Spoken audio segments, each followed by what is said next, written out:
Y hemos llegado al final de la semana. Hoy es sábado. Quiero agradecer a todas las personas que nos han acompañado, que nos escuchan, que nos comparten. Y les doy la bienvenida a Buenos Días Jesús. Vamos a escuchar hoy el Evangelio de Mateo en el capítulo 19, versículo 13 al 15. En aquel tiempo le presentaron unos niños a Jesús para que les impusieran las manos y orase. Pero los discípulos los regañaban. Jesús dijo: Dejadlos, no impidáis a los niños acercarse a mí, de los que son como ellos es el reino de los cielos. Y les impuso las manos y se marchó de allí. Palabra del Señor. Y vemos a Jesús nuevamente acogiendo a los más pequeños, a los más desfavorecidos. Y qué maravilla encontrar hace 2000 años esa mirada de Jesús, esa invitación a respetar y a valorar los niños. Nos hemos tardado mucho tiempo en entender que tenemos la obligación de defender a los más necesitados, porque solo hasta 1946 las Naciones Unidas crearon lo que conocemos hoy como la UNICEF para satisfacer las necesidades de la emergencia de los niños en Europa y en China después de la guerra.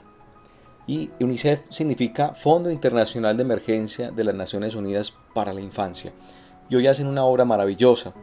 Jesús hace 2000 años también la hizo y nos sigue invitando a respetar a los niños, inclusive o incluyendo mejor a los no nacidos. Quiero compartir con ustedes una historia que ocurrió hace algunos años. Unos jóvenes misioneros visitaron un hogar en el que vivían niños y niñas que habían sido abandonados y dejados en una casa hogar. Y como se acercaba la época de las fiestas de Navidad, los misioneros les iban a contar la historia tradicional de la Navidad. Para los huérfanos era la primera vez que la escuchaban. Y uno de ellos dijo: les contamos acerca de María y José, que llegaron a Belén, de cómo no encontraron un lugar en las posadas, por lo que debieron ir a un establo, donde finalmente el niño Jesús nació y fue puesto en un pesebre. A lo largo de la historia los niños no podían contener su asombro, y al terminar les mandaron dibujar nacimientos. Mientras todos terminaban, uno de ellos, de nombre Mateo, parecía tener unos 6 años y ya había terminado su trabajo. Y el misionero dice que cuando miró el pesebre quedó sorprendido porque en el pesebre no había un niño, sino que habían dos. El misionero le preguntó entonces por qué habían dos bebés en el pesebre. Mateo cruzó sus brazos y, observando su trabajo, comenzó a repetir la historia muy seriamente. Por ser el relato de un niño de 6 años que había escuchado apenas la historia una vez, estaba muy bien, hasta que llegó a la parte donde María pone al bebé en el pesebre. En ese momento Mateo empezó a inventar su propio final para la historia y dijo lo siguiente: y cuando María dejó al bebé en el pesebre, Jesús me miró y me preguntó si yo tenía un lugar para estar. Yo le dije que no tenía papá ni mamá, ni tampoco un hogar. Entonces Jesús me dijo que yo podía estar allí con él. Le dije que no podía porque no tenía un regalo para darle, pero yo quería quedarme con Jesús, por eso pensé qué cosa tenía que pudiese darle a él como regalo. Se me ocurrió que un buen regalo podría ser mi calor. Por eso le pregunté a Jesús: si doy calor, ese sería un buen regalo para ti. Y Jesús me dijo: si me das calor, ese sería el mejor regalo que haya recibido.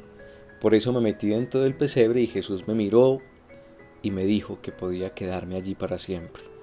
Cuando el pequeño Mateo terminó su historia, sus ojitos brillaban llenos de lágrimas empapando sus mejillas. Se tapó la cara, agachó la cabeza sobre la mesa y sus hombros comenzaron a sacudirse en un llanto profundo. Aquella noche, Mateo había encontrado a alguien que jamás lo abandonaría, alguien que estaría con él para siempre. Señor Jesús, bendícenos, bendice a nuestros niños, bendices a aquellas madres que hoy tienen en su corazón, en su mente, no permitir que su hijo nazca. Bendícela, Señor, ten misericordia de ellas. Bendice esta sociedad que no ha entendido que hay que defender a los inocentes. A todos, Dios los bendiga. Eres fuego, Espíritu Santo.